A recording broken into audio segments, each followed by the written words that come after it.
Buenas tardes, muchas gracias por acompañarnos en esta tarde, en esta última mesa que haremos de pausa del verano, lógicamente, porque ya los rigores de la temperatura pues acompañan más a estar en la playa que a estar escuchando de mesas redondas. Bienvenido de verdad a esta nueva mesa del ciclo Ciudades Paralelas de Lomau, en el que hemos debatido hasta el momento acerca de la ciudad de los artistas, la ciudad de los arquitectos, y hoy lo haremos con la ciudad de los escritores. Casi todos tenemos más o menos presente que las ciudades son como un texto literario que nunca se acaba de escribir, donde la memoria se entrecruza entre el pasado histórico, el legado de la identidad de la ciudad y la invención sentimental que hacemos nosotros en la apropiación de ella. Como dijo nuestra filósofa María Zambrano, una ciudad sin escritores queda vaciada de su esencia de ciudad y aparece como un complejo aglomerado, como algo que puede cambiarse o desaparecer sin que su vacío se note. Cuando hablamos de ciudades, pues a todos nos van a venir esas ciudades que hemos andado con zapato literario, ¿no? El París de Baudelaire y de Cortázar, el Estambul de Pamuk, la Lisboa de Pessoa o las fantásticas ciudades invisibles por las que transitamos con la imaginación de Italo Calvino. Para hablar de tres territorios urbanos, tres territorios de ciudad literaria y de su propia visión como escritores de la ciudad, tenemos tres invitados muy importantes en esta mesa. Luis G. Martín, escritor y articulista, nacido en Madrid, vive en Madrid, Premio Herralde de Novela, y Ramón Gómez de la Serna es autor del libro de relatos Los Oscuros, La muerte de Tadzio, La mujer de sombra, 100 noches, y del libro de memorias El amor del revés. Ernesto Pérez Zúñiga, nacido en Madrid pero criado en Granada, escritor, poeta, responsable de actividades culturales del Instituto Cervantes, es Premio Torrente Ballester por la novela La fuga de Tartini y autor, entre otras novelas, del Juego del Mono, No cantaremos en tierra de extraños, que es una novela maravillosa, y Escarcha, entre otras. Y tenemos a Xavi Allén, periodista cultural de La Vanguardia. Yo creo que en poco tiempo será posiblemente, y me alegraría de que así fuese, Premio Cultural, Premio Nacional de Premio Cultural, porque se lo merece por la calidad de su trabajo y su tesón. Es escritor también y fue Premio Gaziel por su libro Aquellos años del boom, sobre el grupo que en los años 60 cambió la literatura en Barcelona y en España. Es autor también de Rebeldía del Nobel, Conversaciones con 16 premios suecos, y de La vuelta al mundo en 80 autores. Ellos van a ser los invitados con los que vamos a ver su visión de la ciudad en esa intervención breve de 7 minutos que va a tener cada uno, y sobre la cual luego les preguntaré, abriremos un debate y en un momento determinado también lo haré extensible para que participéis vosotros.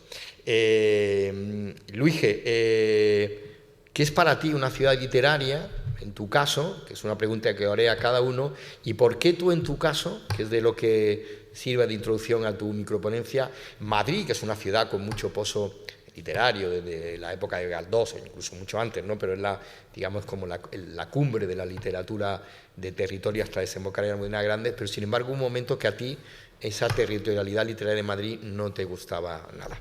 Bienvenido, y tuya es la ¿Esto computa para los 7 minutos la respuesta? Tú empiezas ya. ¿Sí? Ya corre el tiempo de los 7 claro, minutos yo para ti. Con la obsesión tan medida me lo había escrito para leer, entonces si te respondo abiertamente ya me gasto palabras. Para mí una ciudad literaria... Buenas tardes y gracias por venir. Para mí una ciudad literaria es, y ahora lo voy a explicar bien y responder a la pregunta de Guillermo, una ciudad llena de vida. No es una ciudad, no es un paisaje, es una ciudad llena de vida.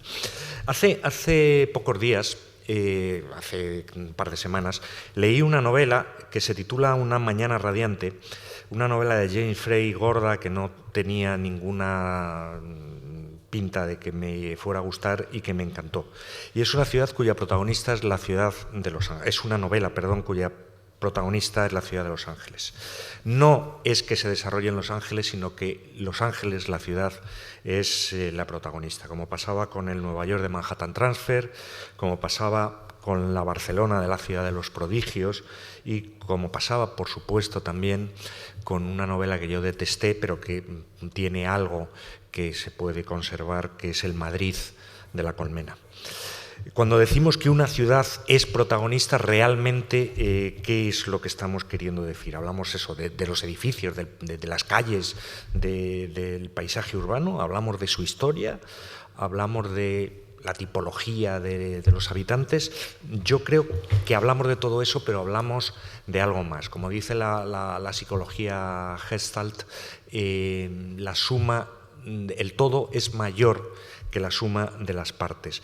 Y a mí me parece que la ciudad como ente literario es mucho más siempre que esa suma. ¿Tiene que tener un paisaje? Sí. ¿Tiene que tener una cierta personalidad en los tipos? Sí. Pero siempre el resultado es mayor que eso. Y respondiendo a lo que decía, a lo que me preguntaba Guillermo, los que nacimos en Madrid antes de Tierno Galván, que ahora probablemente es difícil de pensar cuando los que no sois de Madrid nos reprocháis con razón el egocentrismo, veíamos nuestra ciudad con vergüenza, con absoluta vergüenza. Estábamos convencidos de que era una ciudad fea, de que era una ciudad muerta, de que era una ciudad de personalidad gris, absolutamente funcionarial. Y también, incluso a pesar de las excepciones que estaban claras, en literatura. Nada de eso es cierto realmente, pero no lo es inquebrantablemente, pero sin embargo lo percibíamos así. Mi primer libro de cuentos, mi primer libro de cuentos publicado, que tenía 13 relatos, se desarrollaba en 13 ciudades distintas y ninguna de ellas era Madrid. En mi primera novela, que se desarrollaba en España, ni siquiera soy capaz de recordar si aparecía Madrid. Es posible que sí, pero en el siglo XVII, con lo cual, bueno, era realmente un territorio mítico. En mi segunda novela aparecían Varsovia, Venecia, París, no aparecía en absoluto Madrid. En mi segundo libro de relatos, que fue el siguiente, ya hay un cuentecito en el que aparece Madrid.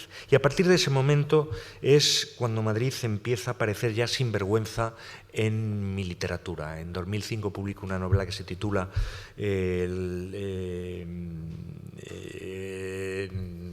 da igual, Los amores confiados. Ahí ya aparece por primera vez Madrid, digamos que como personaje.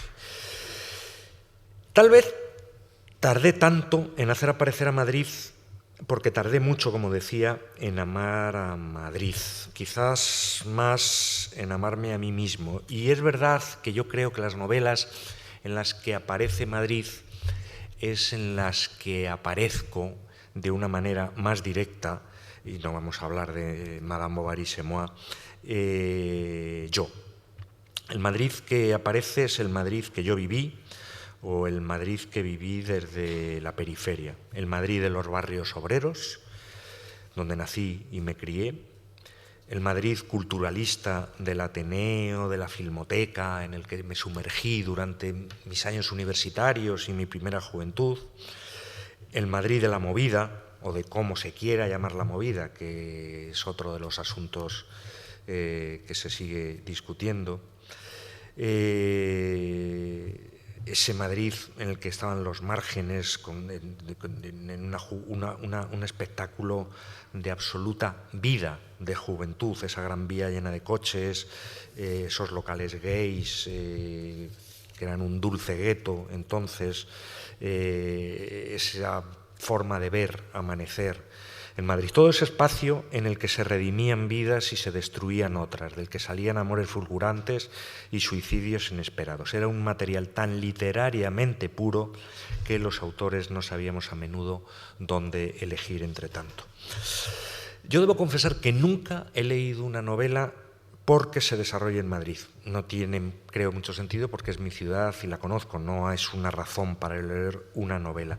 Pero confieso que ha habido algunas que sí que me han cautivado especialmente, diferencialmente, porque aparece Madrid. Es decir, que aparte de que me haya interesado la trama, la construcción de los personajes, la imaginación o cualquier virtud literaria de esa que tienen los libros, el hecho de ver a Madrid, de ver ese Madrid que el autor plasma, me ha interesado. Y quiero recordar 4 de ellas, y con esto ya voy a acabar. 3 de ellas no van a ser nada inesperadas, forman parte de los clásicos que están cuando se habla de la literatura madrileña, y una es algo más personal. La primera es, por supuesto, Fortunata y Jacinta, de Galdós, sobre la que se construye buena parte de la mitología que hay sobre el Madrid literario. Yo crecí con las historias que contaba mi abuelo de su Madrid, que era un Madrid muy posterior porque aunque soy un señor mayor, no tanto, un Madrid muy posterior al de Galdós, de la primera década del siglo XX, mi abuelo, pero sin embargo yo visualizaba mucho ese Madrid de mi abuelo en Fortunata y Jacinta, porque es como un Madrid antidiluviano. La segunda novela es otro clásico madrileño, que es Tiempo de silencio, de Luis Martín Santos. Debo decir que no es una novela en contra de lo que es políticamente correcto decir, que a mí me impresionara literariamente, y sin embargo me impresionó mucho ese Madrid cutre, ese Madrid fascista, franquista, ese Madrid oscuro, ese Madrid en el que está lo engolado y al mismo tiempo la miseria más absoluta. La tercera novela es Las edades de Lulú, de Almudena Grandes, que no es, desde mi punto de vista, ni muchísimo menos su mejor novela, y que es otra de las escritoras absolutamente identificadas con Madrid. Como dijo alguien hace unos meses, yo hoy he venido desde Almudena Grandes a María Zambrano, y esto es algo que nos produce una cierta felicidad. Las edades de Lulú es una novela que retrata ese Madrid libertino de la transición, ese Madrid libertino en algunos márgenes de la movida del que hablaba antes. Y es un Madrid en el que yo ya me veo, aunque yo no fui desgraciadamente libertino ni nada parecido en aquella juventud, es un Madrid en el que me veo, y en Las edades de Lulú yo creo que está muy bien pintado. Y la última novela, esa que está un poco más fuera de foco, es La mujer sin cabeza, una novela de Vicente Molina Foix que pinta un Madrid, aparte de una trama rara, policíaca, que a mí me gustó mucho, pinta un Madrid en el que yo sí que me reconocía, porque hay muchos Madrides distintos en esa novela, y yo los había recorrido prácticamente todos. Y es una novela en ese sentido en el que hay petimetres, ilustrados, vividores, ampones, depresivos, mediocres, gente de todo tipo, y me parecía visualizarlo. En fin, y con esto ya sí que acabo. Madrid tiene fama de ciudad hostil, es cierto. Madrid tiene fama de ciudad abierta, es cierto también. Tiene fama de ciudad hedonista y promiscua en los dos sentidos, en el figurado y en el literal, y es lo más cierto de todos. Y yo estoy convencido que todo esto es lo que hace que, en contra de lo que yo durante mucho tiempo pensé, Madrid sea una ciudad profundamente literaria, porque está llena, como decía al principio, y ahí ya cierro, está llena de vida, de vidas, y esa vida, ese latido casi cardíaco de una ciudad, como de un personaje, es lo que realmente hace que una ciudad sea literaria o no. Muchas gracias. Muchas gracias, Luige. Buena exposición. Te preguntaré algunas cosas que has dicho ahí.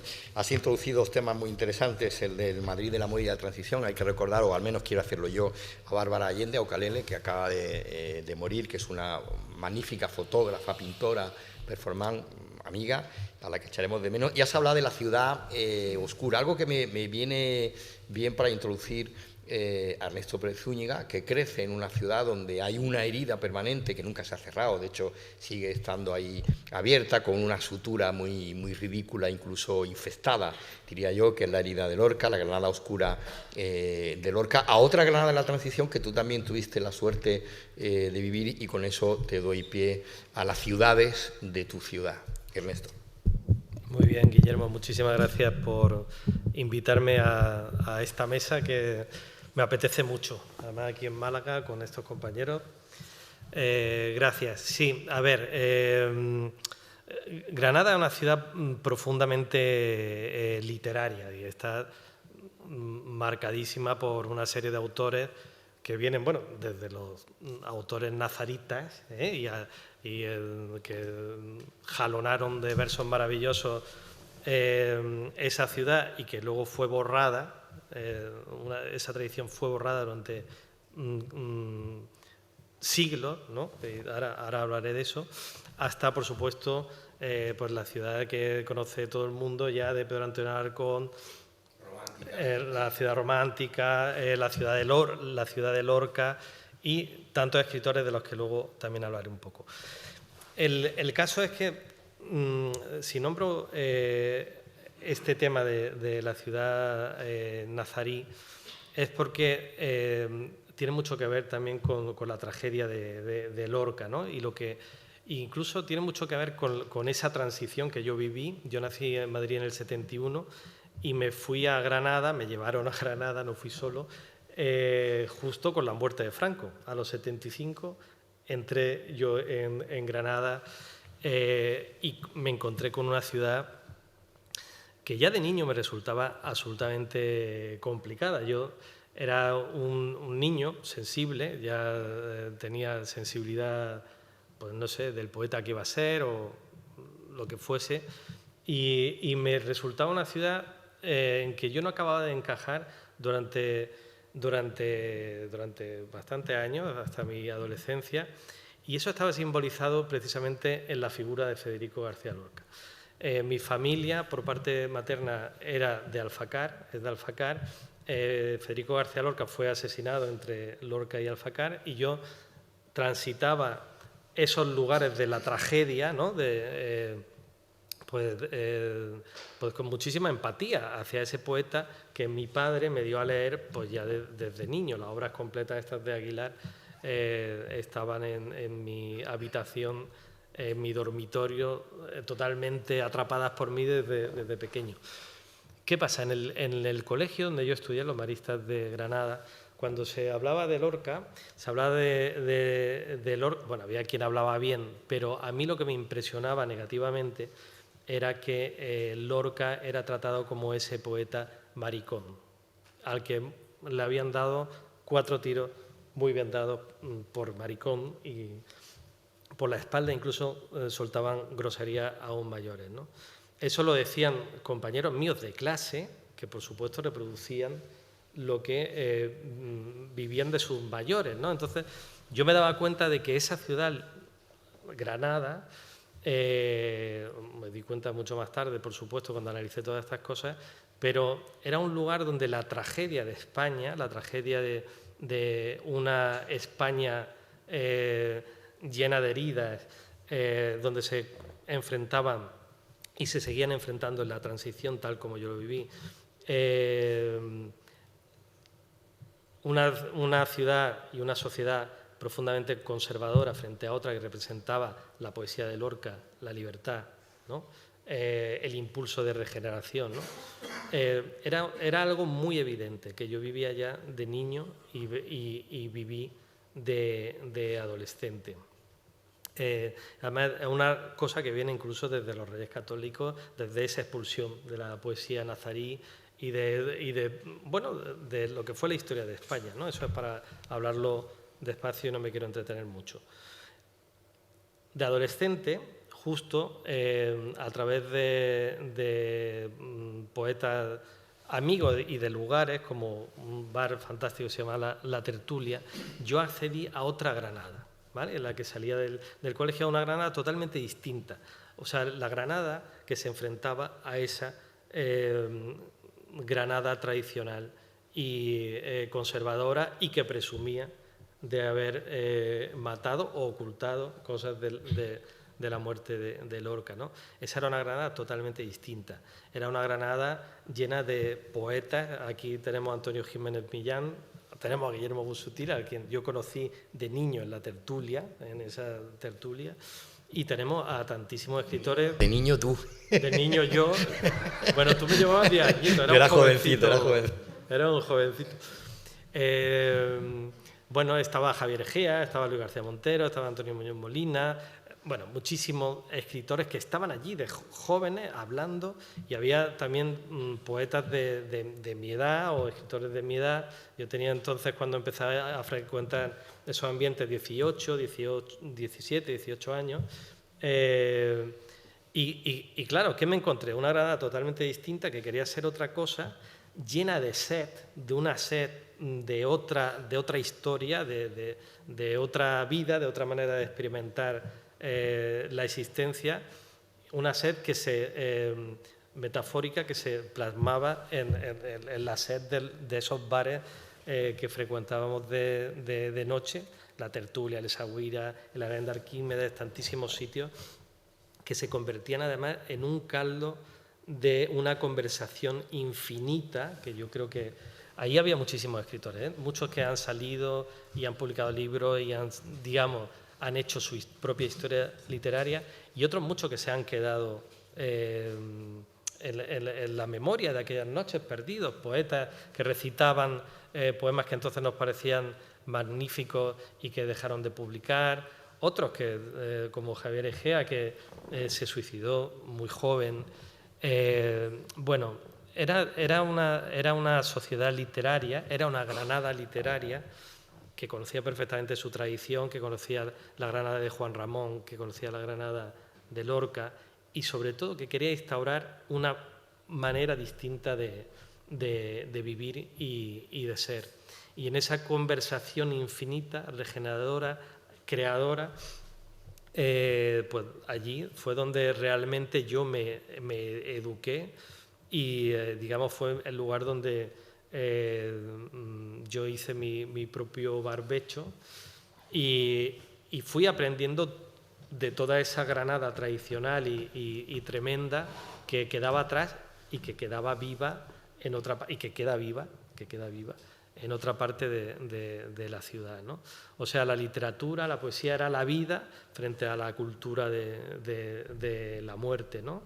Y toda esa cosa entreverada era la que yo recibí y viví, ¿eh? Las dos Granadas, las dos Españas, son más de dos, pero bueno, esa cosa entreverada que fue a la que le dediqué la novela Escarcha, la última que publiqué, que retrata un poco ese mundo, ¿no?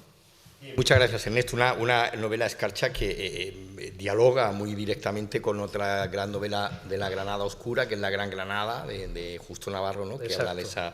Bien, tú has hablado un poco de la ciudad, cómo también construye el imaginario del futuro escritor o del aprendiz del escritor.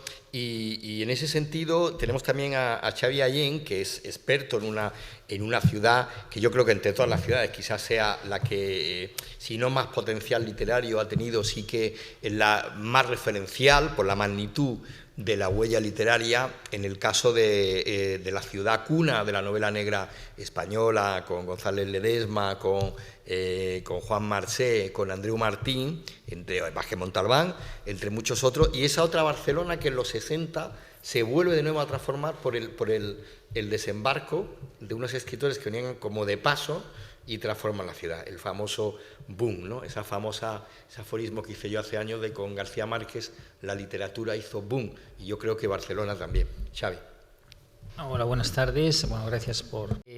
claro, Barcelona, como le sucede a Granada, no solo es ciudad literaria porque tengamos una imagen de ella pues basada en las lecturas que hemos hecho, sino que además tiene el título oficial de Ciudad Literaria de la UNESCO. O sea, es curioso porque ciudades literarias hay muchas con título oficial, aunque otras como Madrid, como Nueva York, como París, que bueno, son como para mí el sumum de una ciudad literaria, pues en realidad no tienen ese título. ¿Por qué? Porque hace falta que se interesen para pedirlo, y a lo mejor lo pedimos las ciudades que queremos pues tener el título, pero eso no quiere decir que lo sean más literarias unas que otras, ¿no? Pero entonces es curioso, ¿no? He estado mirando y la UNESCO establece una serie de requisitos para conceder esa titulación, que hay más de 20 ciudades, ¿no? Y que están pues Edimburgo, Iowa City, Melbourne, Dublín, Reykjavik, Cracovia, ¿no? Y hay una serie de requisitos cualitativos, ¿no? Pero otros son meramente cuantitativos, ¿no? Pues el número de editoriales, las traducciones, las actividades, las bibliotecas, la importancia no solo del libro, sino del teatro, de la poesía, ¿no? Y hay toda una serie de requisitos casi pues como funcionariales que te explican lo que necesitas para ser ciudad literaria, ¿no? Y eso, bueno, no deja de ser una cosa curiosa, porque en el caso de la Barcelona literaria que yo más he trabajado, que es la del boom latinoamericano, pues para mí fue como descubrir un tesoro escondido, ¿no? Porque, bueno, yo de adolescente, digamos, la literatura que nos inculcaban en clase, pues era el Quijote de una manera, digamos, prematura, ¿no? Y obras que yo era una asignatura a la que no le acababa de ver la gracia, hasta que nos cambiaron a la profesora de literatura y nos dio a leer unos cuentos de la Cándida Heréndida de García Márquez, ¿no? Entonces ahí fue mi deslumbramiento, pues a los 14 o 15 años, ¿no?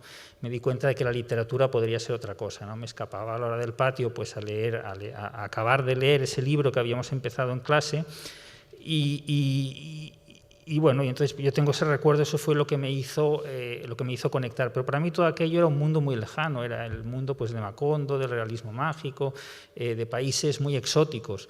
Pero a medida que fui creciendo y me dediqué pues al periodismo literario en mi ciudad, pues me di cuenta de que había un montón de amigos, de gente que los había tratado, de editores, de escritores, de periodistas veteranos que te explicaban anécdotas de Vargas Llosa, de Donoso, de Cortázar, cuando venía a comprarse jerseys al Corte Inglés de Plaza Cataluña. Y entonces, claro, yo para saciar esa avidez que tenía de conocimiento de toda esa gente que había estado en mi ciudad y yo no sabía nada, pues me puse a buscar pues libros, documentales, pero no había absolutamente nada de eso, ¿no? Porque, bueno, García Márquez siempre decía que continuaba viniendo a Barcelona porque era la única ciudad donde podía pasearse sin que le pararan por la calle continuamente, ¿no? Pero digamos que de esa discreción yo creo que era como un extremo exagerado porque realmente no podías encontrar la documentación sobre eso. Así que me puse a investigar yo para escribir pues un poco la historia del libro que a mí me habría gustado leer, ¿no? Y entonces empecé a descubrir toda una serie de cosas, ¿no? Y entonces me di cuenta pues que esa capitalidad editorial que tiene Barcelona, pues en todo el mundo de habla hispana, no solo aquí, ¿no? Sino que se produjo justamente cuando toda esa gente, todos esos escritores estaban viviendo allí, ¿no? A partir de los años 60, ¿no? Que antes la mayor parte de traducciones literarias pues se hacían en ciudades como México, como Buenos Aires y pues claro, la España franquista pues no era digamos el hábitat adecuado pues para que emergiera una industria editorial potente y que fuera un referente en todo el mundo. Pero justamente en esa época, coincidiendo con la presencia de esos escritores, se produce una extraña simbiosis, digamos que los hijos de la burguesía catalana que había apoyado pues al franquismo se rebelan contra sus padres, ¿no? Y, por ejemplo, esto se puede simbolizar muy claramente en dos editores que seguramente les suenen, que son Carlos Barral y Esther Tusquets, ¿no? Que heredan las editoriales familiares y les dan totalmente la vuelta, ¿no? Seix Barral y Lumen, ¿no? Lumen era una editorial de textos religiosos, ¿no? Y las convierten en referentes de otro tipo de literatura, ¿no? En los años 60, por ejemplo, a finales, ¿no? Es cuando nace Anagrama, cuando nace Tusquets, ¿no? Todas esas editoriales que van naciendo, por ejemplo, incluso las editoriales en lengua catalana empiezan a tener un peso literario, aún en los años 60, ¿no? Esta edición 62, y entonces todo ese ecosistema editorial, la mayoría, no sé, un 80 o 85% de las editoriales estaban en la zona alta, digamos, por encima de la diagonal, o sea, son los hijos, digamos, de la burguesía catalana que en ese momento pues se convierten también en parte de la oposición al régimen, pero desde un punto de vista cultural que era el único posible, digamos, de manera pública en aquel momento, ¿no? Y entonces, ¿qué se da? Se da, bueno, el fenómeno llamado de la gauche divine, que está muy idealizado, porque, bueno, yo hablando con la gente que iba a Boccaccio, pues, bueno, pues te dicen que es más a veces la historia que se explica que lo que era realmente aquello. Pero, bueno, en todo caso sí que fue un movimiento editorial en el que estos escritores latinoamericanos que estaban viviendo y escribiendo algunas de sus grandes obras allá, de hecho, se empieza a llamar boom a partir del éxito comercial enorme de 100 años de soledad, ¿no? que se da en los años en que García Márquez está viviendo en Barcelona. García Márquez llega siendo pobre a Barcelona, digamos que tiene que empeñar cosas para poder vivir, tiene que vivir del crédito que le da su agente literaria, Carmen Balcells, a convertirse en millonario viviendo en Barcelona, ¿no? Entonces, eso es un poco el símbolo y se empieza a hablar de boom en ese momento, ¿no? ¿Por qué están allí? Bueno, primero porque Carmen Balcells, que es su agente literaria, que quiere tenerlos a todos cerca, los pone a vivir en el mismo barrio y no quiere tenerlos viviendo pues, en ciudades como Londres, donde estaba Vargas Llosa, porque tiene miedo de que se los lleven los potentes agentes literarios anglosajones y los quiere tener controlados, ¿no? Y entonces se los lleva a Barcelona, les dice que les va a llevar todos sus asuntos, les busca colegio para los niños, les encarga de buscarles médicos, les encuentra ellas los pisos donde han de vivir, o sea, en una época en que no había cajeros automáticos, pues ella les da el efectivo que necesitan a crédito de sus futuros derechos editoriales, y entonces crea ese ecosistema enorme de escritores latinoamericanos viviendo en Barcelona, que están, bueno, recordamos a los de primera fila, pero hay toda una clase media, digamos, que son los que están haciendo los trabajos editoriales en la industria editorial de Barcelona, que sigue siendo que en ese momento cobra la enorme fuerza que tenía, ¿no? Aunque ya venía pues, de toda una tradición. Es curioso porque en las obras de esos autores no sale, como imaginario, no sale Barcelona, excepto en algunos cuentos de 12 cuentos peregrinos de García Márquez, pero Barcelona no aparece prácticamente, o en algunas obras de José Donoso sí, pero no, por lo general no aparece. Pero ellos sí que vinieron a Barcelona atraídos por algún imaginario literario, ¿no? Cuando en los años 50 Vargas Llosa llega por primera vez a Europa, llega en barco y con su entonces esposa Julia Urquidi, y llegan a la Rambla, ¿no? Llegan a Tarazanas, y él lleva un ejemplar de George Orwell en la mano, y entonces sube la Rambla y quiere ver el Hotel Continental donde Orwell se alojó, y llega hasta Plaza Cataluña, que es donde estaba entonces, pues en el principio de la Guerra Civil, el Partido Comunista y la CNT, entonces ve los edificios, y es un joven seducido por esa mitología literaria de Barcelona. A su vez, pues luego ahora hay unos itinerarios que son del boom latinoamericano, que te enseñan la esquina del barrio de Sarriá, donde vivieron 2 premios Nobel de literatura, pues casi uno al lado del otro, ¿no? La esquina de las calles Caponata y Osio, ¿no? Que vivía García Márquez en Caponata número 6 y Vargas Llosa en Osio número 50, ¿no? Entonces estaban ahí, eran vecinos totalmente, era su época de máxima amistad.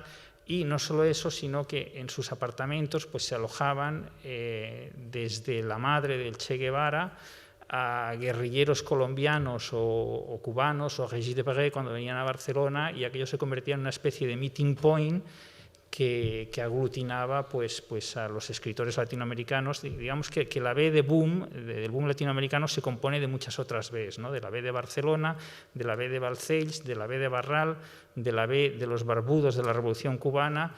Hay todo un montón de componentes que contribuyen a esa amalgama, ¿no? Hay que decir, como cosa curiosa, que cuando Franco muere ya se han ido todos. O sea, se van, justo el último que se va es García Márquez, que se va en 1975.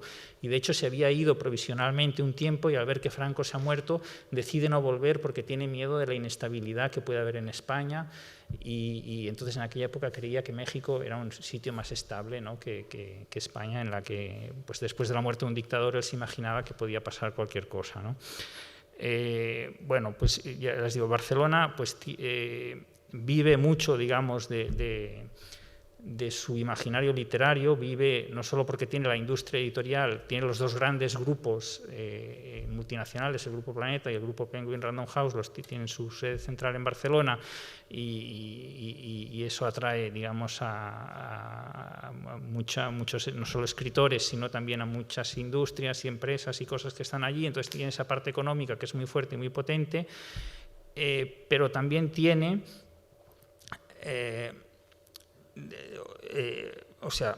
aparte de la industria editorial, tiene toda una serie de imaginarios que son, si no contrapuestos, él ha hablado de la Barcelona negra, ¿no? Por ejemplo, también tenemos, digamos, la Barcelona de los bestsellers, que cada día, pues antes de la pandemia y ahora están volviendo, pues veíamos a los grupos de turistas pues haciendo el recorrido Ruiz Zafón, pues, o el recorrido de la Catedral del Mar de Falcones, pues son viajes que ofrecen los hoteles a sus turistas y que conviven con esa Barcelona más literaria, pues, o de Eduardo Mendoza, de la ciudad de los prodigios, incluso del misterio de la cripta embrujada, o el Raval de Carballo, de Vázquez Montalbán, y muchas otras rutas que hay así institucionalizadas.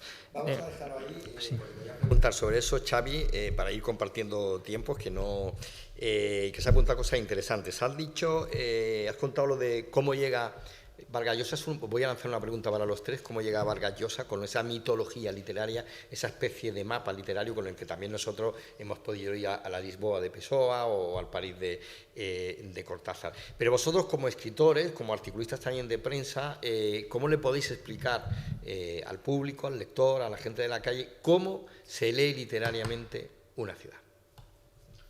Una ciudad. O la ciudad.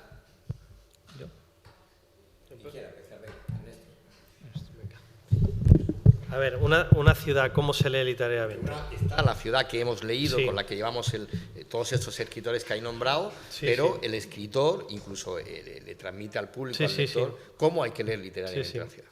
A ver, una ciudad yo creo que se lee caminando. Esa es la primera regla de oro de la ciudad literaria, ¿no?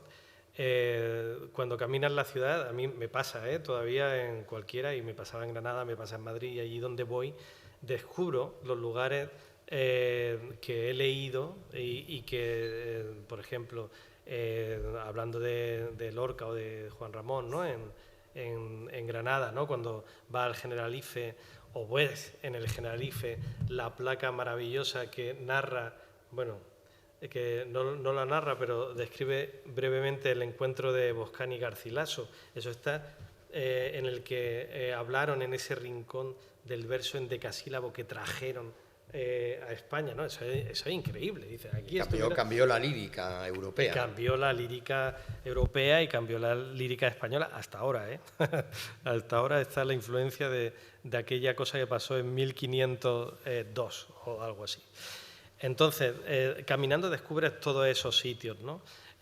Caminando te llenas de la música que tiene la ciudad, la música que hacen los edificios. Los edificios hacen ritmos, los paisajes hacen ritmos, las calles vacías y de noche hacen silencio. O sea, la ciudad tiene como una música dentro, una poesía dentro, en plazas, en sonidos, en la calle, en estas plaquitas, en sus evocaciones de historia, que ya te está dando la temperatura literaria de la ciudad, ¿no? Luego, la ciudad literaria hay que leerla en los libros, ¿no? En esos autores que han vivido allí y que muchas veces, pues como decía Luis G., trasladan o no trasladan literariamente esa ciudad en la que viven o han vivido, pero el lector atento puede descubrir en libros que no tienen nada que ver temáticamente con la ciudad ese paisaje o esos ritmos o esos sonidos de esa ciudad en poemas o en novelas, ¿no? Y luego la tercera pata, creo que hay 4, pero bueno, la tercera imprescindible es hablar, oír a la gente de la ciudad. O sea, una ciudad tiene una lengua, tiene una manera de hablar, tiene una manera de pensar el mundo y de decirlo en los modismos locales, ¿no? Aquí hace poco se escribió una novela Sur de Antonio Soler, ¿no? Que reflejaba esa lengua de Málaga en este caso, ¿no? Y eso se hace escuchando mucho. Las ciudades tienen también una filosofía En Granada, por ejemplo, tiene la famosa Mala Follá, que como hemos hablado Guillermo y yo otras veces, viene de la expulsión de los mariscos claramente, de cómo la gente se tuvo que, me sale el granadino ya, cómo la gente se tuvo que esconder y ocultar lo que era y hablar muy poco y decir muy seco. De manera seca algunas cosas irónicas para poder ser ellos mismos, ¿no? Bueno, eso es también la Granada o la manera literaria de una ciudad. Y luego está, claro, hablar con los escritores, ¿no? Y leerlos, ¿no? Y beber con ellos. Luis, en el caso de Madrid, por ejemplo, incluso en toda esa playa de autores que han nombrado, donde podríamos seguir sumando, ¿no? Manuel Longares o Zúñiga, ¿no? El Madrid de Zúñiga tan fabuloso. En Madrid incluso llega un paroxismo de leer la ciudad porque el barrio de los escritores uno va caminando y va leyendo por el suelo, o el último libro de Clara Obligado, que también hace una especie de paseo literario para que la gente aprenda a leer la ciudad, ¿no? No sé, en ese sentido. A mí hay una cosa que ha dicho Xavi ahora que me parece muy bonita visualizarla, y que yo he hecho algunas veces, mucho más en la juventud que ahora, pero que sí me gusta, esa imagen de Vargas Llosa buscando, de joven también, recién llegado, buscando los lugares de Orwell, esos rincones descritos o explicados. A mí me pasó absolutamente con el París de Cortázar, hasta el punto de buscar las calles, de buscar los restaurantes donde pasaban algunas cosas, y no solo buscarlos, sino gastarme el poco dinero que tenía las primeras veces en comer justo en esos restaurantes, o ese París también de Sartre, de Camus, de todos esos. Y luego yo tengo un pequeño capricho tonto, que me gusta visitar las casas de escritores, que la mayor parte, las casas de escritores muertos, quiero decir, las de escritores vivos también. Si te invitan, los visitas también, claro. Y hay algunas que la mayoría son decepcionantes, pero hay algunas que tienen gracia. Recuerdo una de las últimas que vi, porque la vi justo antes de la pandemia, es la casa de Tolstoy, todavía en Moscú, que es una especie de reducto extraño ahí en ese Moscú actual. Yo creo que hay veces que se ha intentado, y estaría bien que, o no lo sé, iba a decir, en la línea de lo que tú estabas preguntando, que hubiera más pistas, hecho por los ayuntamientos fundamentalmente, que son los que se pueden encargar de eso, más pistas visuales, más allá de un cartelito que diga aquí, al lado de mi casa hay una placa que dice aquí vivió Pérez Galdós, pero es imposible imaginar ahí a Pérez Galdós, porque la casa ha cambiado completamente. A lo mejor es que ni es la misma, o sea, la derribaron y han puesto la placa donde estuvo la casa de las Flores, que está al lado justo de esta clase que estoy diciendo también. Bueno, pues tiene esa mitología. Estaría bien que se hicieran, a lo mejor se hacen, y yo no las conozco, que se hicieran, bueno, pues algún tipo de recorridos literarios de ese tipo de aquí en Málaga, en Andalucía, desde hace un tiempo, con Eva Díaz Pérez, la directora del Centro Andaluz de las Letras, apuesta por ese tipo de recorridas, ¿no? La Málaga del 27, la Sevilla de Murillo o de Cernuda. Xavi, en el caso de Barcelona, eso ha llegado al extremo de la hipertrofia turística, porque sí, no se hace tanto un recorrido, como dice Luis, que desde la literatura, sino más para el turismo, ¿no? Sí. El paroxismo es los circuitos de Ruiz Zafón, ¿no? Sí, por suerte la pandemia lo paró en seco, digamos, y ahora todavía no ha llegado a los niveles anteriores al virus, pero sí que es verdad que había un poco una saturación de recorridos turísticos, de cualquier bestseller ambientado en Barcelona, pues hacía su ruta con la correspondiente distribución en el hotel. Sobre qué podemos hacer o qué hacemos, yo en concreto, pues en el libro por ejemplo, de entrevistas con los Nobel que has citado, pues yo lo que hago es recorrer con ellos sus ciudades, ¿no? Con el mismo fotógrafo, con Quim Manresa, pues hemos ido pues ya a 27 ciudades en las que un escritor de estos nos ha hecho como de Cicerone, ya bien sea por sus barrios o por los lugares que él frecuenta, o por aquellos que sus ficciones pues han hecho famosos, ¿no?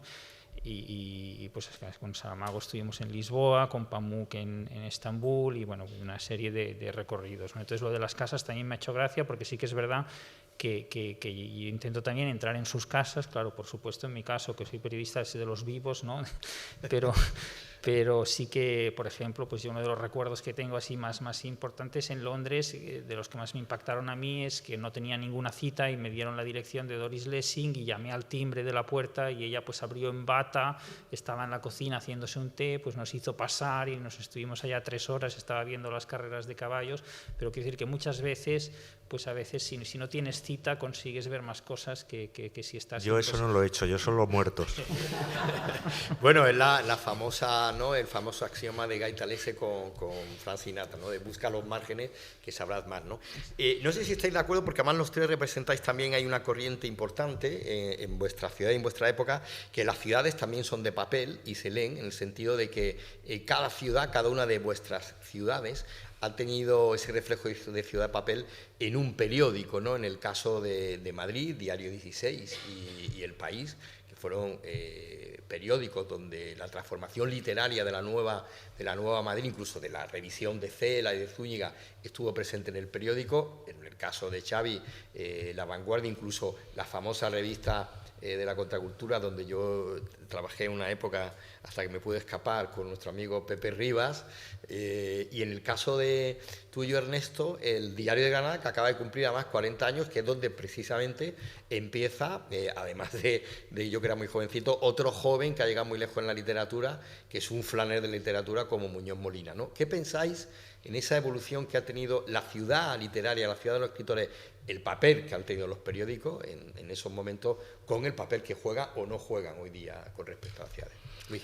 Yo creo que estaremos de acuerdo, bueno, seguro los que más sabéis, yo creo sois Xavi tú en este asunto, pero yo creo que estaremos de acuerdo en que ha cambiado radicalmente, desde luego en lo que es mi vida. Es decir, que sí que yo recuerdo que los periódicos fueron durante un tiempo para mí una guía casi insustituible, todo lo que significaba el periodismo cultural, la crítica literaria, incluso cuando la detestabas, pero era una especie de guía. Y como tú apuntabas, los autores, que podría haber sido, no es el caso, pero podría haber sido quizá ese yo del que hablaba antes, alguien que en una novela Madrid le parecía detestable, pero quizá en un artículo de prensa sí que podía bucear, remangarse, describir, hacer crónica de una manera más interesante y descarnada.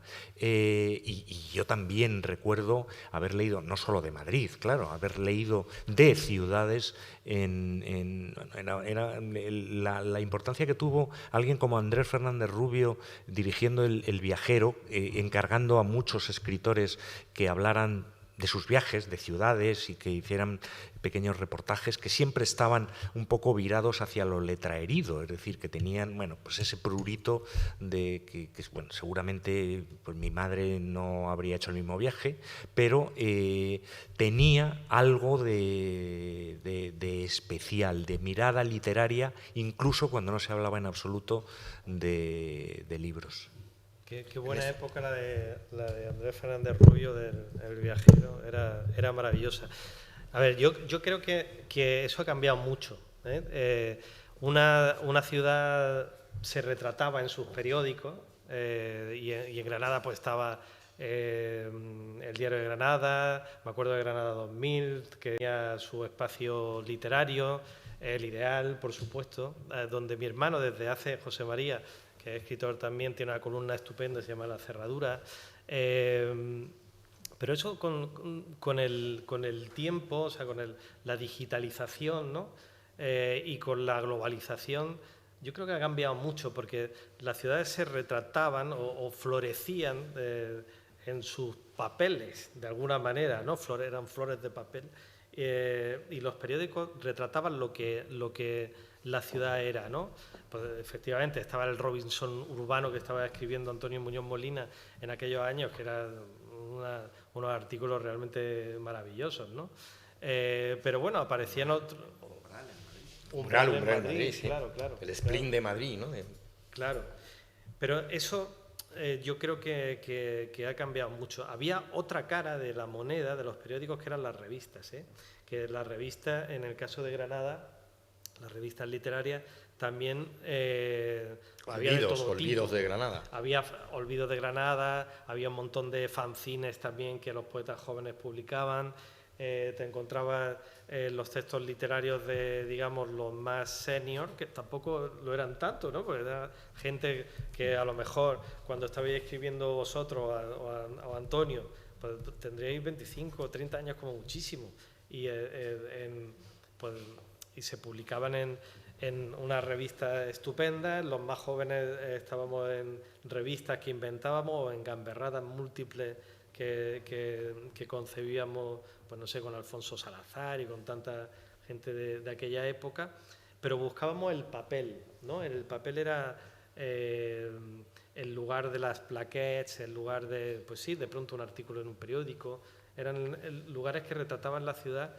Y con eso, con Internet, la globalización, de pronto ya estás escribiendo para un público que el lector que está en cualquier parte del mundo, ¿no? Y un poco se despersonaliza, ¿no? Yo creo que ahora está pasando eso.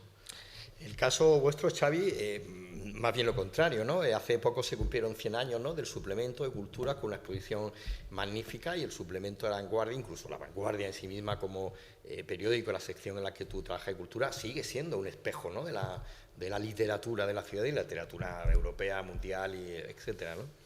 Sí, digamos, bueno, La Vanguardia por lo menos ha dado siempre mucha importancia en la información cultural, literaria. Pues bueno, claro, si vas a la hemeroteca, pues tienes no solo escritores de la ciudad, ¿no? También pues Antonio Machado, bueno, Vargas Llosa, cuando vivió en Barcelona, también escribió en La Vanguardia. Bueno, hay toda una serie de autores. Actualmente pues están Quim Monzó, Irene Solà, hay un montón de Ima Monzó, hay un montón de escritores que tienen columna habitual, pero sobre todo ese suplemento, el Culturas, que ahora sale los sábados, que sigue teniendo pues muchas páginas, bueno, pues al igual que otros diarios como El País o El Mundo o ABC, que dan también mucha importancia a la información cultural. Yo creo que es un poco, sigue diferenciando a la prensa de calidad del resto, ¿no? Pues del mismo modo que Le Monde o el New York Times, pues no podrías concebirlo sin tener sus críticas de libros y sus páginas literarias y sus escritores escribiendo allí. Pues yo creo que eso, a pesar de la digitalización, pues sigue siendo una seña de identidad de la prensa de calidad, ¿no? Con todos los cambios que hay.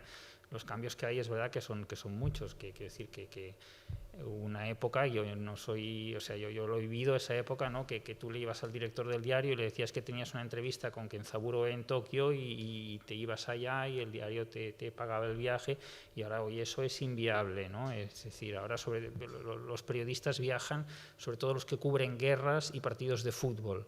Digamos, los que hablamos de libros tenemos que buscarnos 1000 combinaciones para poder viajar, para hacer informaciones, ¿no?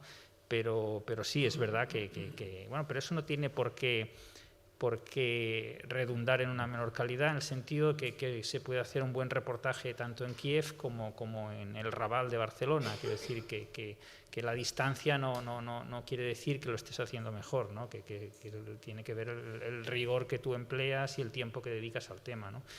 Pero sí que es verdad que si tuviera que decir una diferencia es eso, ¿no? Que antes había más cantidad y más medios. Sí. Tú has hablado antes de las editoriales, el caso, lógicamente, de la gran capital editorial, que ha sido Barcelona, ¿no?, con Seix Barral, con el Grupo Planeta, a otro nivel, Santillana o Alfaguara. En el caso de Madrid, la Granada de la que nosotros hablamos, de la que tú estás hablando, era la editorial Don Quijote, ¿no?, que es donde sale mucha gente de la época de Antonio Jiménez Millán y la mía. Pero también, teniendo en cuenta que estamos en Málaga, que lleva sobre su memoria un San Benito, a veces verdad, a veces mentira. Afortunadamente ahora no nada verdad, que es la ciudad de las 1000 tabernas y una sola librería. Ahora hay que ir a librerías fantásticas. De hecho, tenemos aquí a José Antonio Ruiz de la librería Luces, que es una de las librerías más potentes de la ciudad. Es verdad que también en la ciudad de los escritores, o las ciudades, también ha habido librerías o una librería que, sobre todo en la época del posfranquismo y la transición, jugaron un papel dinamizador muy importantes, ¿no? Desde la librería Laie y Negra y Criminal en Barcelona, en París, por ejemplo, Shakespeare Company, en Madrid, Antonio Machado, en la Granada nuestra librería Al-Ándalus, allí en la Plaza de Derecho, donde todavía te daban los libros prohibidos en bolsas de papel. Ahí trabajaba Juárez, ¿no, Rafa? Ahí trabajaba Rafa Juárez, sí, qué bueno. Y Pepe Martín, que fue durante una época gerente del Centro de Letras. Sí, ¿Cómo veis también ese papel que jugaron las librerías como mapas de la ciudad o como voz literaria de las ciudades al papel que juegan hoy con el paso del tiempo? Venga, Xavi, empezamos de aquí para allá.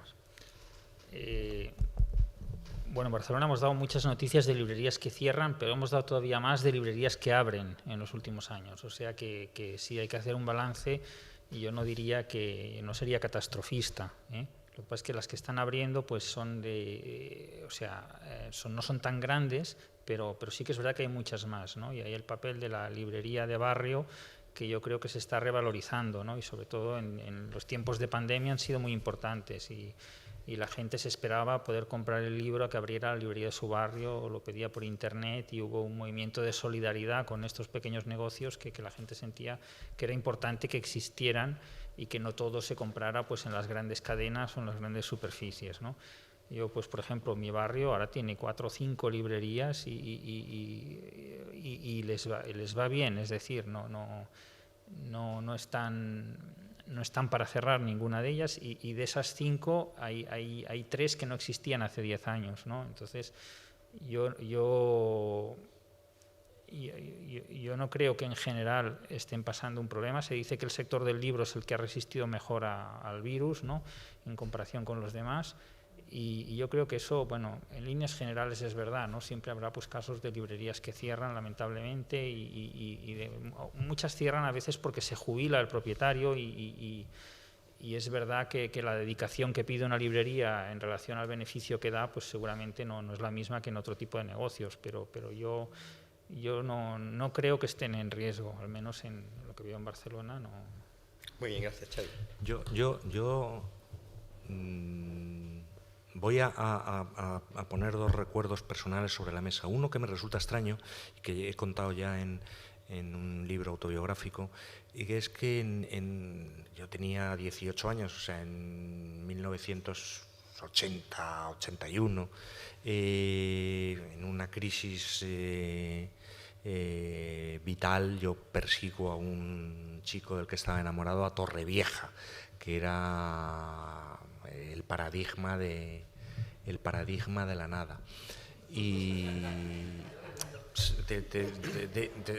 bueno, lo que voy a contar es justo lo contrario. Y allí, en ese momento de desesperación, pues yo voy a una librería, no había una librería propiamente dicho en Torrevieja, y me compro La realidad y el deseo, de Luis Cernuda, que además recuerdo que estaba en el escaparate. Es cuando yo descubro a Cernuda y cuando, en ese sentido, literariamente hay un antes y un después en mi vida. Yo me atrevería a decir que hoy en Torrevieja es imposible encontrar La realidad y el deseo.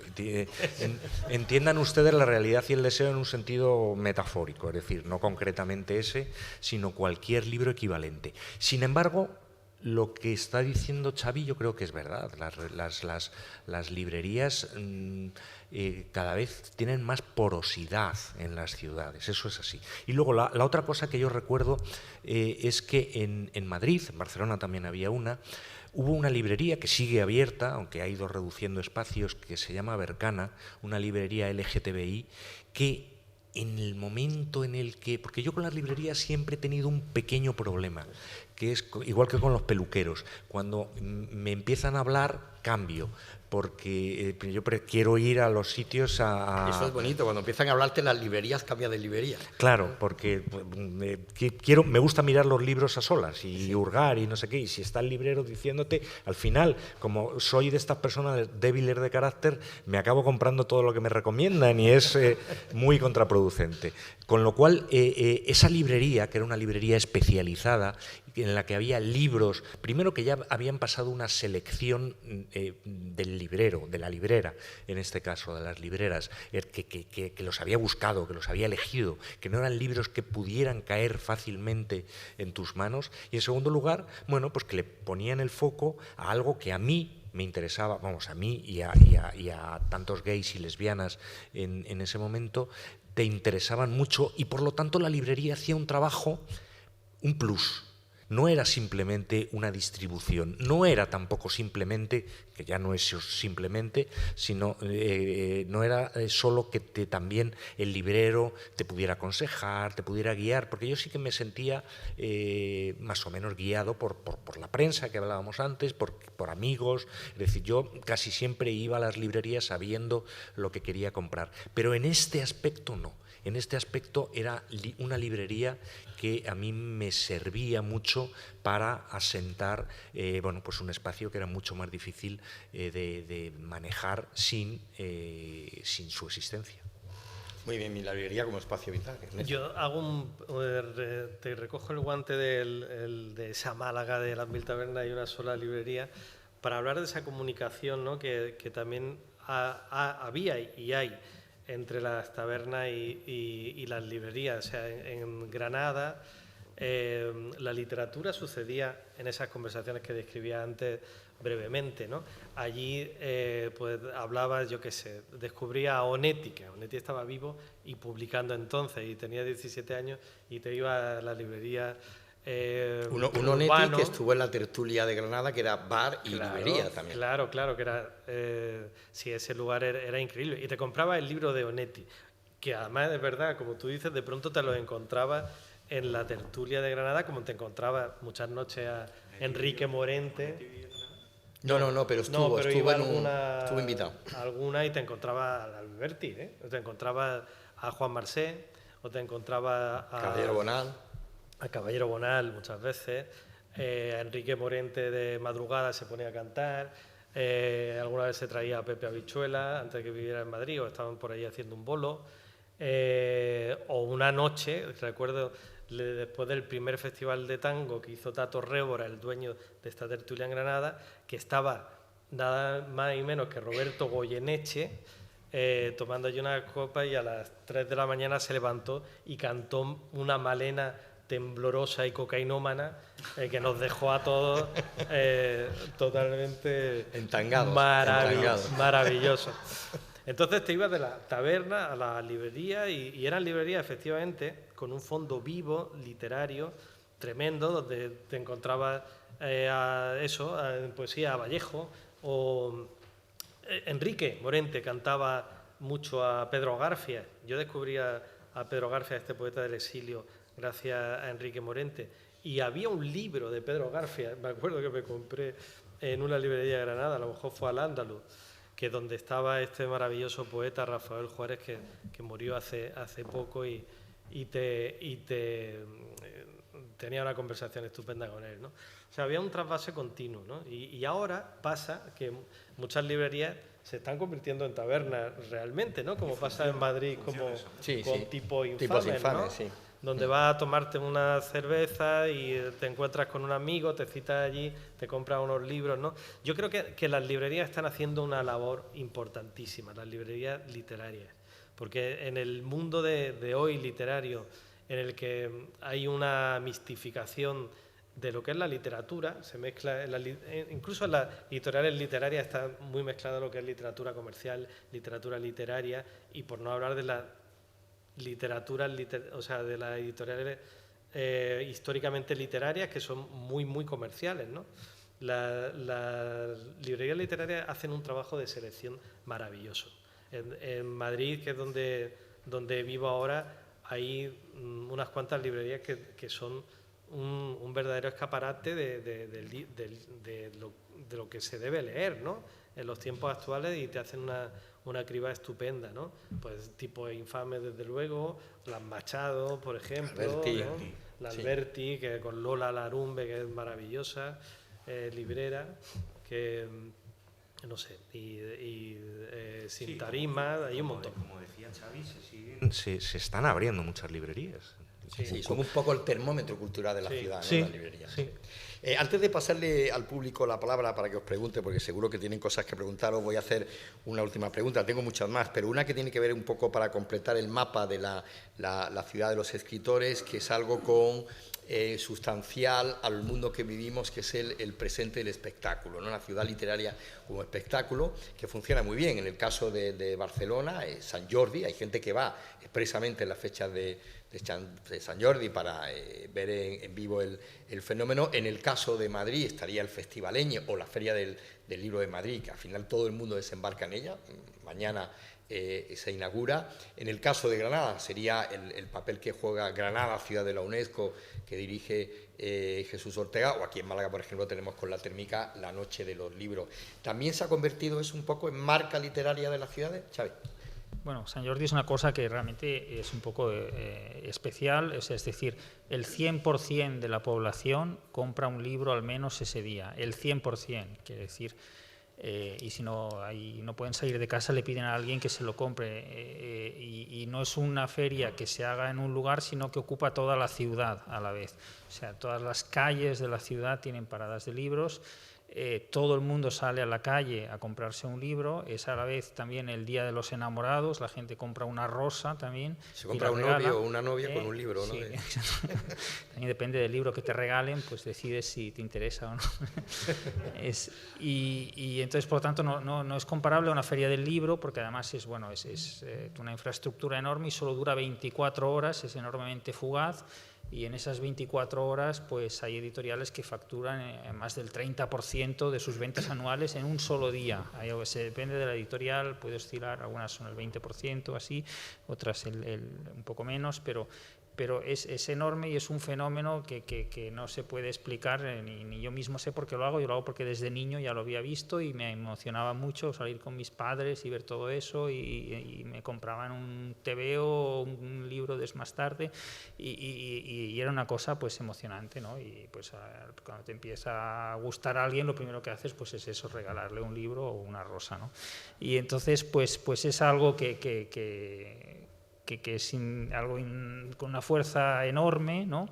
y que no se parece a un festival, pues ya digo, no hay actividades, no hay charlas, no hay actos. Sí que ahora se está haciendo porque quieren como extenderlo un poco, y el ayuntamiento ha organizado pues unas jornadas, pero se hacen los días anteriores a Sant Jordi, ¿no? Es como una especie de previas, ¿no?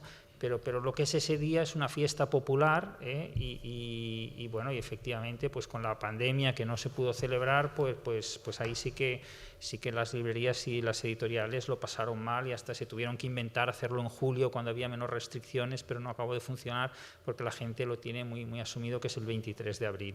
Y es verdad que viene gente de fuera a verlo. Y bueno, sí, se ha intentado exportar, se han hecho cosas así, tonterías, un Sant Jordi en Japón y cosas de estas, pero claro, no funciona. Sí, si no lo has vivido desde pequeño, pues no lo vives de la misma forma, ¿no? Yo creo que una de las cosas de las cosas maravillosas que tienen este tipo de eventos, y a lo que deben aspirar, es a movilizar a la gente que normalmente no está movilizada. Yo recuerdo que mis padres, que no eran... Mi madre luego ha acabado siendo bastante lectora, pero no eran lectores, tenían ese fetichismo de comprar muchos libros pues a través de Discolibro entonces y del Círculo de Lectores, porque sí que les parecía que era algo importante, cosa que ahora tampoco en muchas familias del mismo tipo que era mi familia ocurre. Pero en cuanto se inauguraba la Feria del Libro, había que ir a la Feria del Libro. Y era algo que se sigue haciendo, es decir, cuando vas a la Feria del Libro de Madrid, por supuesto en Sant Jordi y en eventos así, mucha gente que a lo mejor no pisa nunca más en todo el año una librería, ese día va, o esos días en el caso de la Feria de Madrid, va a la Feria del Libro, toca los libros, se divierte, aunque sea viendo las colas de ya no de los grandes autores, sino de los youtubers de moda, pero bueno, esto no entremos ahí, que es más largo.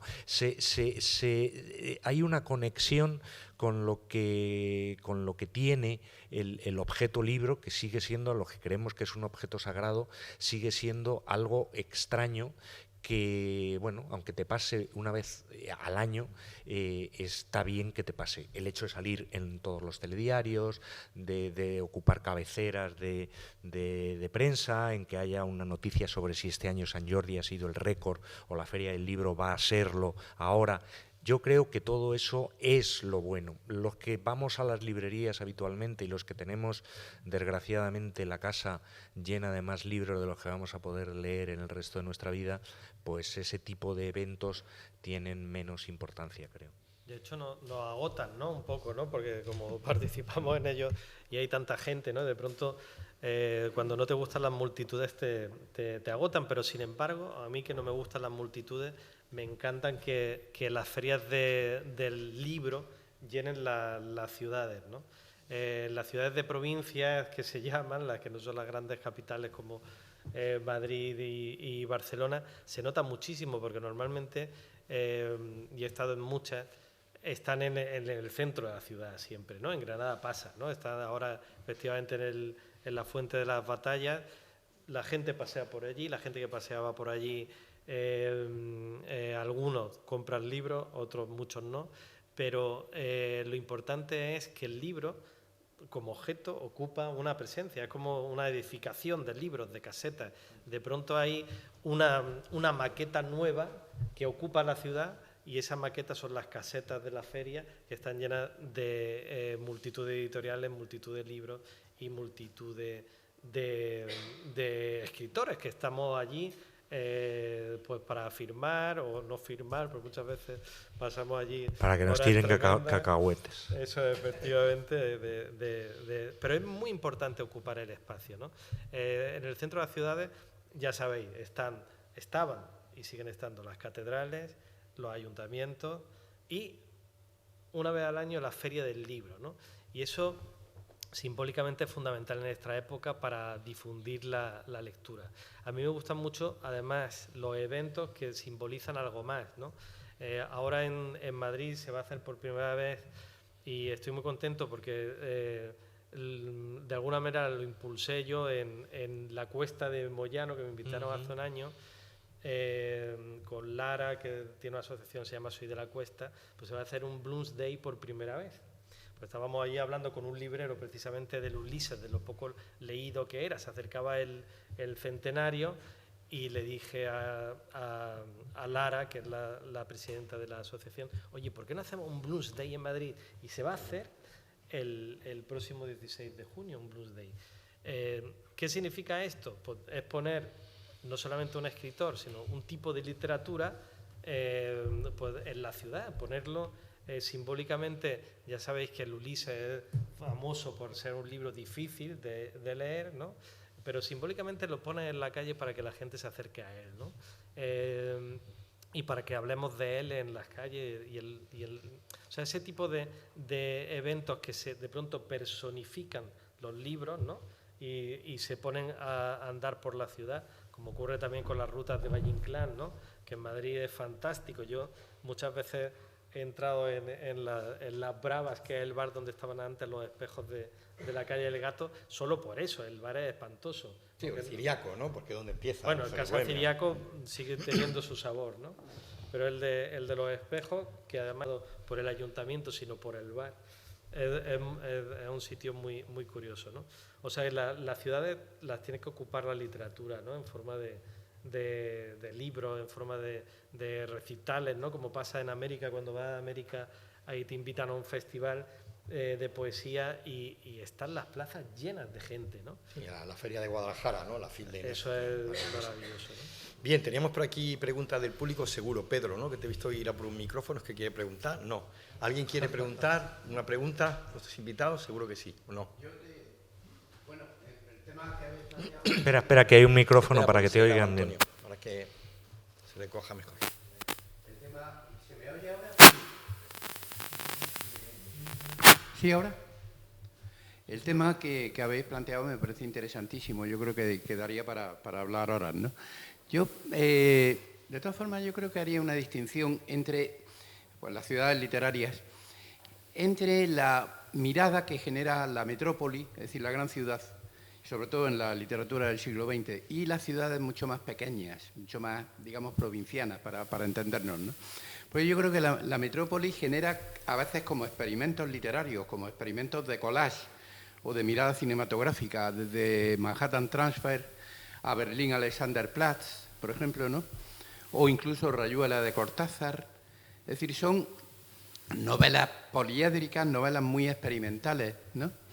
Mientras que la ciudad pequeña, tipo Granada, genera una mirada como mucho más nostálgica, como la de Ángel Ganivet, la de Granada la Bella, mucho más intimista, como la de Juan Ramón Jiménez o Federico García Lorca, que es justamente la que llega a nosotros, es decir, la que vivimos Ernesto, Guillermo y yo en los años finales de los 70, 80, 90, ¿no? Que es una ciudad mucho más pequeña, es decir, más al estilo, como os diría, de Trieste, de Brujas, que también generan una literatura potentísima, pero creo que de un signo diferente. Es decir, lo que pasa es que nosotros ya también vivimos una mirada mucho más crítica de la ciudad, ¿no? El caso de Javier Egea en el libro Paseo de los Tristes, el mismo Robinson Urbano de Antonio Muñoz Molina, ¿no? Tenía también a veces un acento crítico muy, muy potente, ¿no? Entonces eso ya se modifica, ¿no? En los años 80, 90, también muy influido, que digo yo, por Juan Marcé y por muchos de los escritores que habéis nombrado.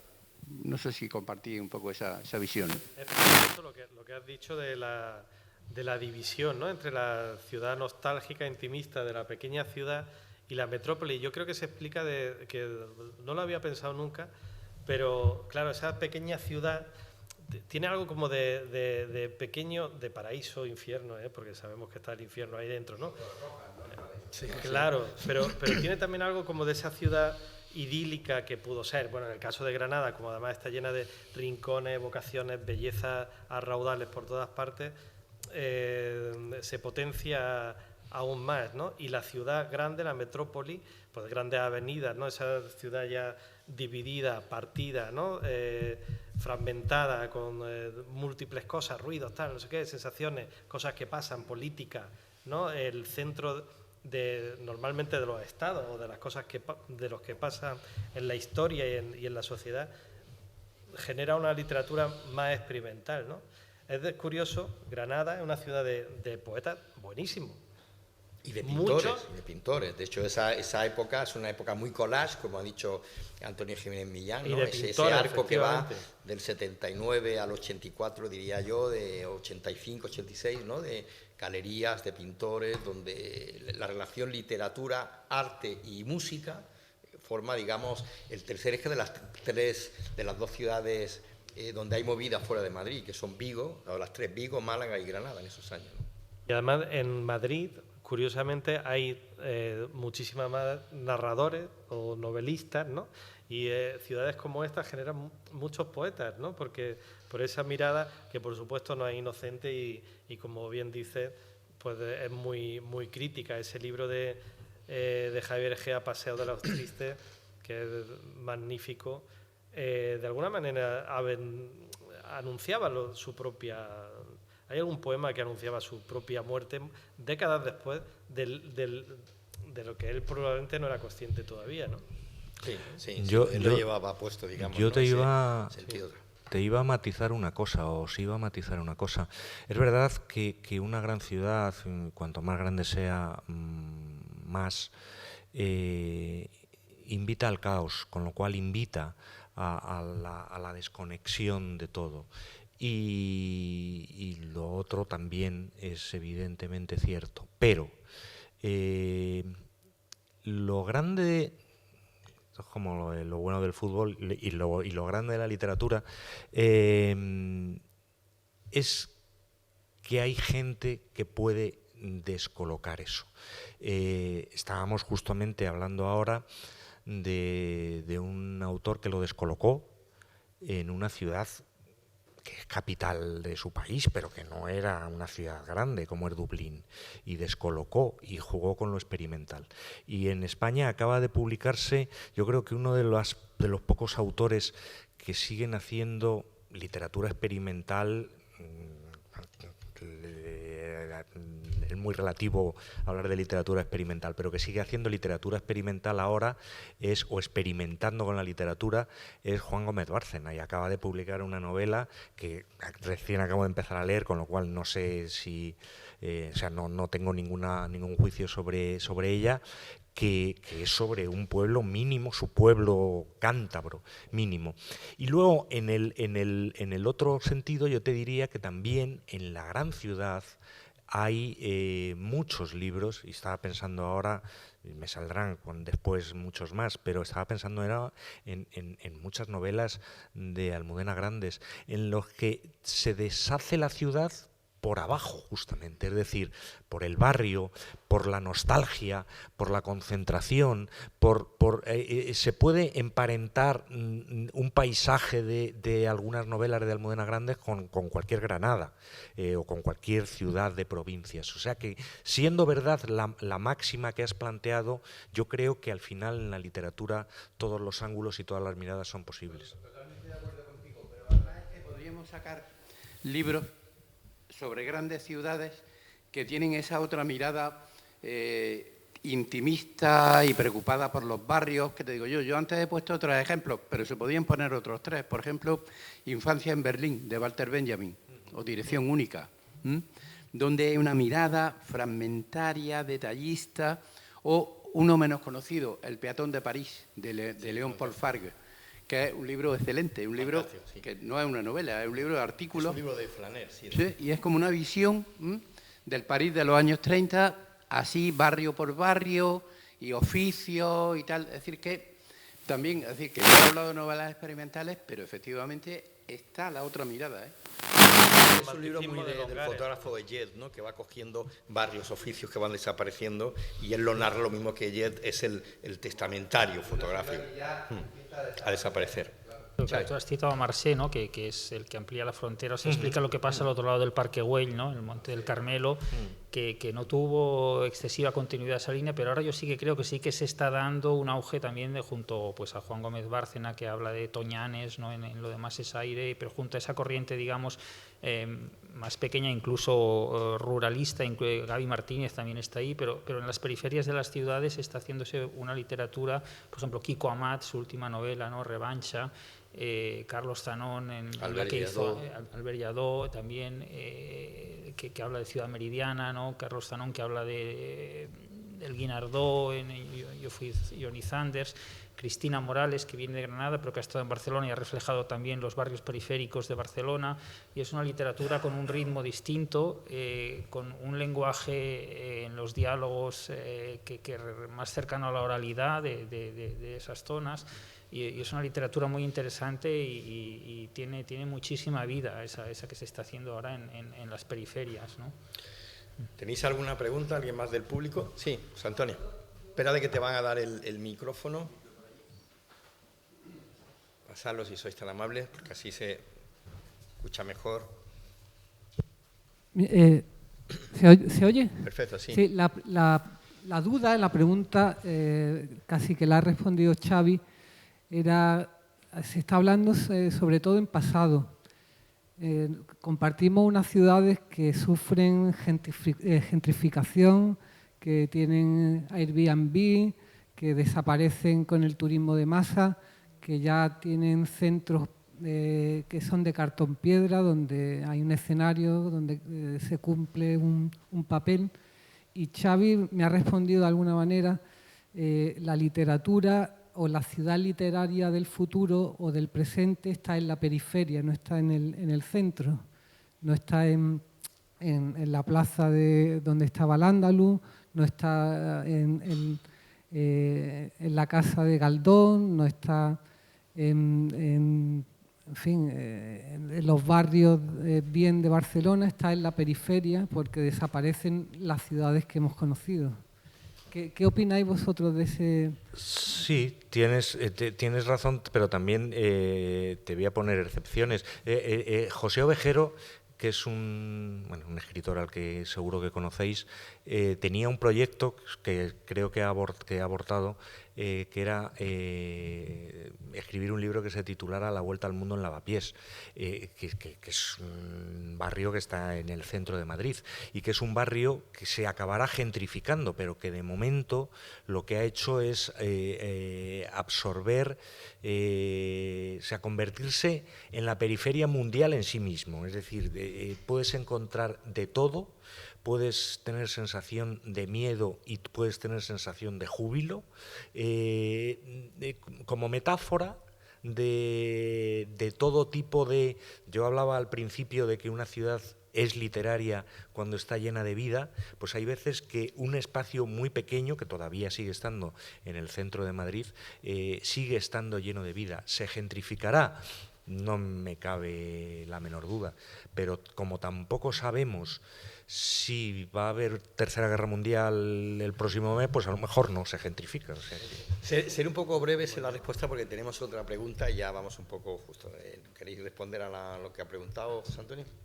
Otra cosa interesante, ¿no? Otro nombre que ahora me ha venido, Matías Génard, el autor francés que ha escrito sobre el Raval de Barcelona, ¿no? Siguiendo una tradición de franceses que venían a los bajos fondos de Barcelona a corromperse y a hablar sobre ello, pero digamos, él ha explicado, se llama Calle de los Ladrones, creo, en la traducción, y habla pues de la calle Robadós, que está en el centro del Raval y donde él vivió muchos años, él todavía vive en Barcelona, es premio Goncourt. Y ha escrito esa novela que es muy interesante, que es una, como dice Luis, es una periferia que está en el centro, ¿no? porque es una población pues considerada que está marginal o que está al margen, digamos, del mainstream, pero que está geográficamente en el centro de la ciudad, ¿no? Y entonces eso es muy, muy curioso, todo el contraste que hay. Él habla también de las revueltas que hubo con las acampadas en Plaza Cataluña, comparado con el día a día de la gente del Raval, y es muy interesante esa mirada de una persona que viene de Francia y que se convierte en un vecino del barrio y narra todo. Es una novela en la que la protagonista es la ciudad, ¿no? Eso sí que sería un ejemplo, yo creo, de novela actual donde la protagonista es la ciudad. Ernesto. Sí, a ver, yo creo que la literatura coge todos esos escenarios donde pasan las cosas y los va a convertir en literatura, incluso estos barrios que son pues de casa de caja de cartón, ¿no? Como decía, pues igual, ¿no? O sea, a lo mejor eso pasará a la literatura, ¿no? Pero yo creo que hay un fenómeno nuevo de cuestionar las ciudades, ¿no? Yo lo digo por propia experiencia, porque, ¿saben? Mis amigos, yo me he ido a vivir, vivo en Madrid, pero vivo a 50 kilómetros en una casa en medio del campo, además totalmente desconectado de redes eléctricas vivo con paneles solares y con agua de pozo, vamos, esa es la verdad. Y porque yo creo que hay muchos que nos hemos dado cuenta que en la ciudad, yo he sido urbanita durante toda mi vida, hasta hace muy poco, pero o sea, la ciudad también es un gran hormiguero, una concentración, digamos, de todos los bienes, pero también todos los males de lo que llamamos civilización, ¿no? Y esos males, digamos, hay que contrarrestarlos de alguna manera, por lo menos personalmente, que es lo que uno puede hacer, ¿no? Yo pero muchas veces trabaja al lado de las Cibeles, ¿eh? Ya. Bueno, pero mi sueño es dejar de hacerlo, ¿eh? Dejar de hacerlo. Y Bueno, algún día lo cumpliré. Teníamos una última pregunta. Una pregunta. Soy urbanista y además, si me permitís, un poco... Será nuestra próxima mesa después del verano, la ciudad de los urbanistas. Y también, de alguna forma, permitirme que también soy un poco escritor literario tardío. Pero, por tanto, en este contexto diría que os doy las gracias realmente porque la mesa ha sido espléndida. Para un urbanista, escuchar esta mesa ha sido un lujo y os lo agradezco a todos. La ciudad, de alguna forma, los que nos planteamos, la gente que trabajamos este tipo de cosas, nos damos cuenta que al menos a mí las cosas que me interesan tienen que ver con los puntos de encuentro entre lo tangible y lo intangible que está ocurriendo en las ciudades, sobre las cosas visibles e invisibles que ocurren en las ciudades, sobre los sueños y realidades que se están produciendo en las ciudades. Porque de alguna forma, mientras los ciudadanos y las ciudades, sin darnos cuenta, se van complejizando, nuestra disciplina, digámoslo de alguna forma, de urbanistas, se ha quedado muy simple y muy anclada, atrapada en los viejos paradigmas de la codicia y de temas similares, muy atrapada en ellos.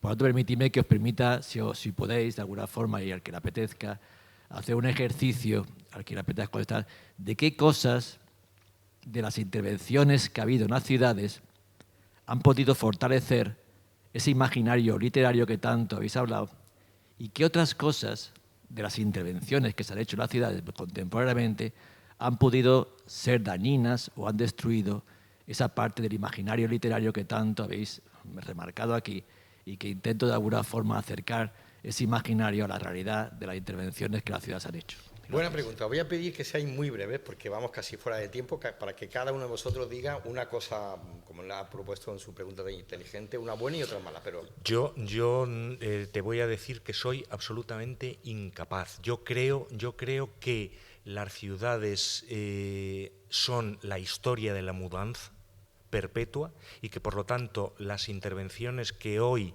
creemos que son destructivas, que son muchas, tal vez no lo sean. Yo he vivido ya en mi históricamente corta vida, porque tenemos los años que tenemos, ya he vivido varios casos de esos, de algo que te indigna y sin embargo, en las intervenciones urbanísticas, y sin embargo genera bueno, pues una nueva vida que te puede sorprender, y desde luego te puede sorprender literariamente. muy bien, también brevemente, Ernesto. Gracias, Luis. A ver, una mala, empiezo por la mala, es cuando no se cuidan y se destruyen los bares, cafés, restaurantes históricos donde han pasado tantísimas cosas, que están llenas de la memoria viva y de los ecos de tantos escritores del siglo... bueno, en Madrid, por ejemplo, todavía queda alguno que tienen 200 años, ¿no? Eso es una pena, y yo creo que muchos de esos espacios deberían protegerse como bien cultural, y no se hace y van desapareciendo, ¿no? Y la buena tiene que ver, pues, bueno, pues, por ejemplo, Madrid, ¿no? Madrid-Río, o sea, los espacios de paseo, los espacios de que haya jardines, que haya árboles, donde haya espacios de silencio y te alejen del ruido, que son magníficos para crear, pensar y para leer. pasear, Y para leer. Gracias, Ernesto. Xavi. Yo creo que las peores intervenciones urbanísticas y las más crueles y las más salvajes son las que inspiran mejor literatura. O sea, y en cambio las intervenciones urbanísticas que producen entornos apacibles, amables, cómodos, pues no generan grandes novelas. Entonces, si yo pienso en las novelas que me han impactado, pues suceden en ciudades en las que no me gustaría vivir, pero que sin embargo sí que me gusta leer. Muy bien. Sí. Yo creo que la ciudad menos literaria del mundo en este sentido es Viena. No puede pasar nada. Sí, es verdad. Es una ciudad pastel. Bien. Bueno, pues quiero daros las gracias por vuestra participación, por habernos acompañado. Las gracias a nuestros tres invitados, Luis G. Martín, Ernesto Pérez Zúñiga, Xavi Allén, porque creo que nos han enriquecido mucho. Yo no sé si las ciudades son de arena o no, como las ciudades de Borges, pero sí sé que son un libro abierto que debemos de leer a diario. Y no hemos dejado en el tintero cuáles serían sus ciudades invisibles, para una segunda parte. Muchas gracias.